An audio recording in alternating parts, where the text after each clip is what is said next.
আসসালামু আলাইকুম Brazil football fans.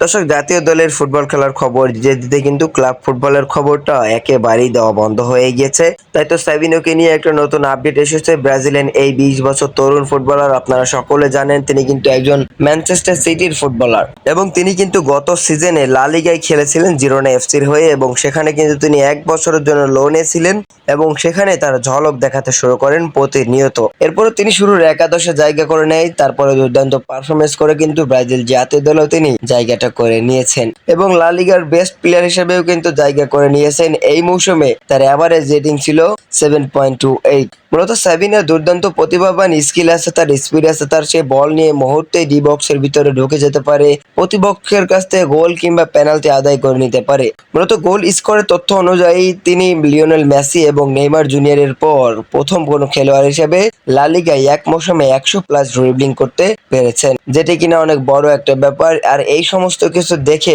Manchester city কিন্তু এই সিজনে তাকে আর লোনে দেবে না, কেননা ম্যানচেস্টার সিটি কিন্তু ইতিমধ্যেই তারা কনফার্ম করে দিয়েছে যে সাবিনোকে এই সিজনে কোনো জায়গায় লোনে দেওয়া হবে না। সাবিনো আগামী মৌসুম থেকে, মানে এই কোপা আমেরিকার পর থেকে যে নতুন মৌসুম শুরু হবে সেই মৌসুম থেকে কিন্তু ম্যানচেস্টার সিটির জার্সিতে দেখতে পাবো আমরা 20 বছর বয়সী এই তরুণ ফুটবলারকে। তো দর্শক, সাবিনোকে ম্যানচেস্টার সিটির জার্সিতে দেখতে কে কে অপেক্ষায় আছেন অবশ্যই কমেন্ট করে জানাবেন।